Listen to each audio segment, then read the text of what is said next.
Hello everyone, welcome back to my YouTube channel Aman coaching classes. आज की इस video में हम पढ़ने वाले हैं फ्यूचर कॉन्टिन्यूअस टेंस को। इस टेंस में कौन सी हेल्पिंग वर्ब यूज़ की जाती है, किस सब्जेक्ट के साथ कौन सी हेल्पिंग वर्ब का यूज़ करना है, वर्ब की कौन सी फॉर्म लगेगी इसमें, और अफर्मेटिव सेंटेंस का स्ट्रक्चर क्या होता है, नेगेटिव सेंटेंस कैसे बनाते हैं, इंटरोगेटिव सेंटेंस कैसे बनाते हैं। इस वीडियो में हम पूरी डिटेल में फ्यूचर कॉन्टिन्यूअस टेंस को पढ़ने वाले हैं। तो विदाउट वेस्टिंग टाइम हम वीडियो को स्टार्ट करते हैं। सबसे पहले बात करते हैं फ्यूचर कॉन्टिन्यूअस टेंस। इसकी हेल्पिंग वर्ब क्या होती है? तो बेटा इसकी हेल्पिंग वर्ब होती है विल बी या शैल बी। या तो हम विल बी लगाएंगे या फिर शैल बी लगाएंगे। ओके, अब बेटा बात करते हैं इसकी पहचान क्या होती है, हिंदी में किस टाइप के सेंटेंसेस आते हैं जिससे कि हम पहचानते हैं कि वो फ्यूचर कॉन्टिन्यूअस टेंस है। तो बेटा जिन सेंटेंस के एंड में रहा होगा, रही होगी या रहे होंगे इस टाइप के वाक्य आते हैं तो हम समझ जाते हैं कि यह फ्यूचर कॉन्टिन्यूअस टेंस है। जैसे कि वह मार्केट जा रहा होगा, जैसे कि मैं होमवर्क कर रहा होऊंगा, इस टाइप के सेंटेंसेस बेटा काय में आते हैं, फ्यूचर कॉन्टिन्यूअस टेंस में आते हैं। The future continuous tense is used to denote an action which is expected to be in progress at a certain point of time in the future। यानी कि फ्यूचर कॉन्टिन्यूअस टेंस का हम use कब करते हैं? तो एक ऐसी एक्शन को डिनोट करने के लिए जो कि एक्सपेक्टेड हो, फ्यूचर में किसी स्पेसिफिक पॉइंट पे या सर्टेन पॉइंट पे प्रोग्रेस में हो या फिर कॉन्टिन्यूअस हो रही हो वो एक्शन, तो हम फ्यूचर कॉन्टिन्यूअस टेंस का यूज़ करते हैं। अब बात करते हैं कि इसकी हेल्पिंग वर्ब। इसकी हेल्पिंग वर्ब होती है विल बी या शैल बी। अब विल बी किसके साथ लगाते हैं और शैल बी किसके साथ लगाते हैं? तो देखिए, जो सब्जेक्ट आई और वी होते हैं उनके साथ में हम पुट करते हैं शैल बी। क्या पुट करते हैं? Shall be. और जो subject you, they, he, she, it या नेम, इनके साथ में हम लोग लगाते हैं विल बी। क्या लगाते हैं? Will be. तो आइए अब हम देखते हैं अफर्मेटिव सेंटेंस का स्ट्रक्चर। अफर्मेटिव सेंटेंस को हम लोग पॉजिटिव सेंटेंस भी बोलते हैं। इसका स्ट्रक्चर होता है इंग्लिश का, कैसे बनाएंगे? सबसे पहले हम लगाएंगे सब्जेक्ट, देन उसके बाद में क्या लगाएंगे? विल या शैल, और उसके बाद में क्या लगा देंगे? बी। देन वर्ब की फर्स्ट फॉर्म में हम लोग क्या लगाएंगे? आईएनजी लगाएंगे, देन ऑब्जेक्ट लगाएंगे। तो सिंपल स्ट्रक्चर हमने समझा। सबसे पहले आता है सब्जेक्ट, देन आता है विल बी या शैल बी, देन वर्ब की फर्स्ट फॉर्म में क्या लगाते हैं? आईएनजी, देन क्या लगाते हैं? ऑब्जेक्ट लगाते हैं। आइए अब इसके कुछ एग्जांपल्स देखते हैं। जैसे देखिए बेटा, वह बच्चों को मार रही होगी। अब देखिए बेटा लास्ट में क्या आ गया? रही होगी। तो ये कौन सा टेंस है? फ्यूचर कॉन्टिन्यूअस टेंस है। और उसका कौन सा सेंटेंस है? अफर्मेटिव यानी कि पॉजिटिव सेंटेंस है। तो देखिए बेटा, वह के लिए क्या लगाएंगे? शी लगाएंगे, और शी के साथ में हेल्पिंग वर्ब क्या यूज करेंगे? Will be. क्या करेंगे?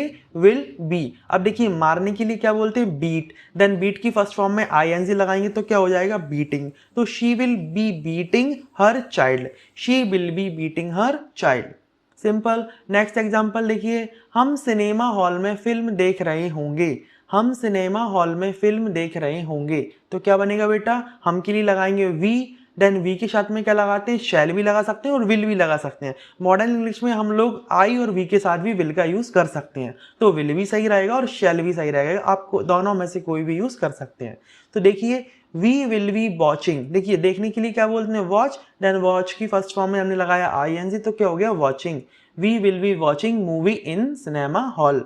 We will be watching movie in cinema hall. अब बात करते हैं बेटा नेगेटिव सेंटेंस के बारे में कि नेगेटिव सेंटेंस का स्ट्रक्चर क्या होता है। तो देखिए, सब्जेक्ट लगाते हैं सबसे पहले, फिर विल और शैल के बाद नोट लगाते हैं, देन भी लगाते हैं। ये बहुत इंपॉर्टेंट चीज़ है, इसको ध्यान रखिए। ज़्यादातर स्टूडेंट क्या गलती करते हैं कि विल बी और शैल बी के बाद नोट लगाते हैं, बट हमें यहाँ पे ध्यान रखना होगा कि विल और बी या शैल और बी के बीच में हम लोग नॉट को पुट करते हैं। यानी विल या शैल के बाद नॉट लगाएंगे, देन हम बी लगाएंगे, देन वर्ब की फर्स्ट फॉर्म में हम लोग आईएनजी लगाएंगे, देन ऑब्जेक्ट लगाएंगे। अब देखिए, विल नॉट या शैल नॉट को हम लोग कॉन्ट्रैक्टेड फॉर्म में भी यूज करते हैं। जैसे देखिए, विल नॉट का कॉन्ट्रैक्टेड फॉर्म क्या होता है? वांट। क्या होता है? वांट। और जो शैल नॉट होता है उसका कॉन्ट्रैक्टेड फॉर्म क्या होता है? शैंट। क्या होता है? शैंट। यानी कि विल नॉट का कॉन्ट्रैक्टेड फॉर्म होता है वांट और शैल नॉट का कॉन्ट्रैक्टेड फॉर्म होता है शैंट।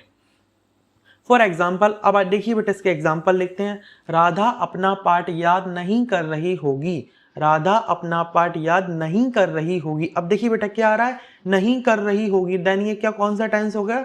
फ्यूचर कॉन्टिन्यूस टेंस हो गया। आइए इसको बनाते हैं। देखिए राधा के लिए क्या लगाएंगे, राधा, राधा के बाद क्या लगाएंगे, विल, और विल और बी के बीच में क्या लगा देंगे, नोट। तो क्या बनेगा, Radha will not be learning her lesson, Radha will not be learning her lesson. मेरा भाई नहीं खेल रहा होगा, मेरा भाई नहीं खेल रहा होगा, तो ये अगेन कौन सा है बेटा, फ्यूचर कॉन्टिन्यूअस का नेगेटिव है। तो क्या बनेगा, my brother will not be playing, my brother will not be playing, या फिर इसे हम क्या बोल सकते हैं, my brother won't be playing, my brother won't be playing. अब बात करते हैं इंटरोगेटिव सेंटेंस की, यानी प्रश्नवाचक वाक्य। देखिए इसका स्ट्रक्चर क्या होता है, सिंपली हम क्या करते हैं, विल और शैल को सब्जेक्ट के आगे पुट कर देते हैं, देन क्या लगाते हैं, बी लगाते हैं, देन वर्ब की फर्स्ट फॉर्म में हम लोग आईएनजी लगाते हैं, देन क्या लगाते हैं, ऑब्जेक्ट, और सबसे लास्ट में क्या लगाते हैं, क्वेश्चन मार्क। अब देखिए बेटा इसका एग्जाम्पल देखते हैं, जैसे क्या मुकेश गीत गा रहा होगा। देखिए बेटा इसमें हम लोग प्रश्न पूछते हैं, क्या मुकेश गीत गा रहा होगा, तो देखिए रहा होगा और क्या से स्टार्ट हुआ है, तो कौन सा सेंटेंस होगा, इंटरोगेटिव सेंटेंस होगा।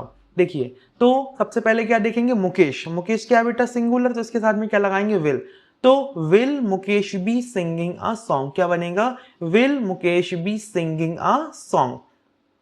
नेक्स्ट एग्जांपल लिखते हैं, क्या पंछी आकाश में उड़ रहे होंगे, क्या पंछी आकाश में उड़ रहे होंगे, तो क्या बनेगा, will the birds be flying in the sky, will the birds be flying in the sky.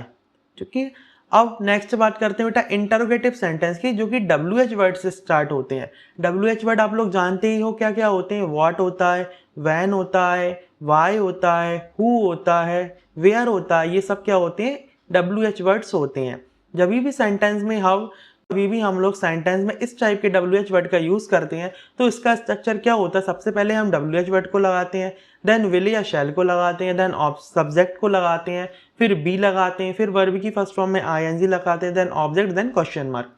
Same to same structure बेटा इंटरोगेटिव सेंटेंस का ही रहता है, बस हम विल और शैल के आगे WH वर्ड को पुट कर देते हैं। फॉर एग्जाम्पल के लिए देखिए, बंदर पेड़ पर क्यों चढ़ रहे होंगे, बंदर पेड़ पर क्यों चढ़ रहे होंगे। अब देखिए बेटा इसमें क्वेश्चन वर्ड आ गया, क्यों, क्यों क्या है, WH वर्ड है, क्यों का क्या होता है बेटा, वाई, क्या होता है, वाई, तो सबसे पहले हम लोग क्या लगाएंगे, वाई। अब बेटा बंदर है तो मंकीज, तो इनके साथ में क्या आएगा, यूज करेंगे विल का, तो हो जाएगा why will the monkeys, why will the monkeys be, और चढ़ने के लिए क्या बोलते हैं, क्लाइंब, तो क्लाइंब की फर्स्ट फॉर्म में लगाया आईएनजी, तो क्या हो गया, क्लाइंबिंग।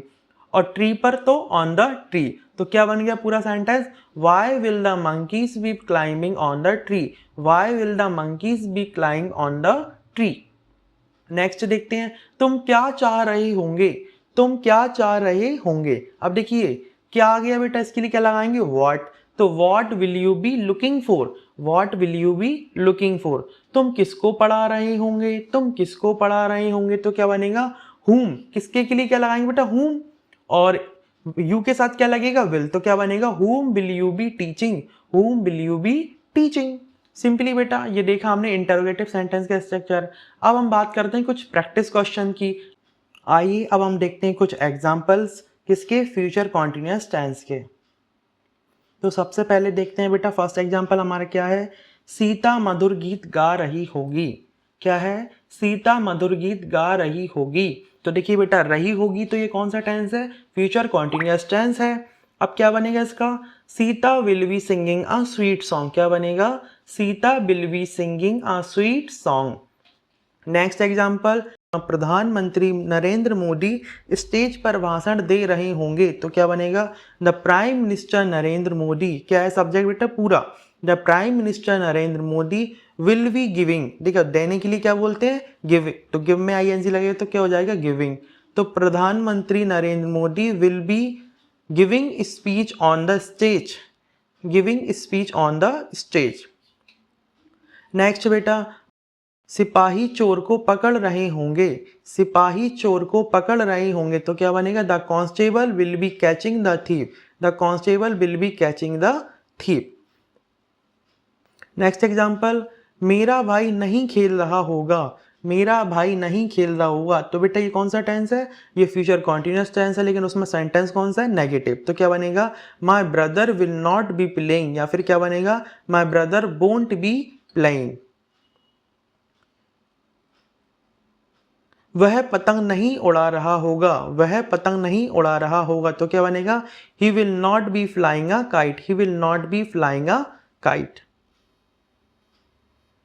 नेक्स्ट एग्जाम्पल, क्या गांव में ठंडी हवा चल रही होगी, क्या गांव में ठंडी हवा चल रही होगी, तो देखिए बेटा क्या बनेगा? विल द कोल्ड विंड, देखिए ठंडी हवा के लिए क्या लगाएंगे? कोल्ड विंड, तो उसके साथ में हमने क्या लगाना पड़ेगा? विल, तो हमने लगाया विल को सबसे आगे। Will the cold wind be blowing in the blaze, बहने के लिए बोलते हैं बेटा ब्लो, तो ब्लो में आईएनजी लगेगा तो क्या हो जाएगा? ब्लोइंग, तो क्या बनेगा total? Will the cold wind be blowing in the village. क्या विद्यार्थी कक्षा में शोर मचा रहे होंगे, क्या विद्यार्थी कक्षा में शोर मचा रहे होंगे, तो क्या बनेगा? Will the students be making noise in the class, will the students be making noise in the class.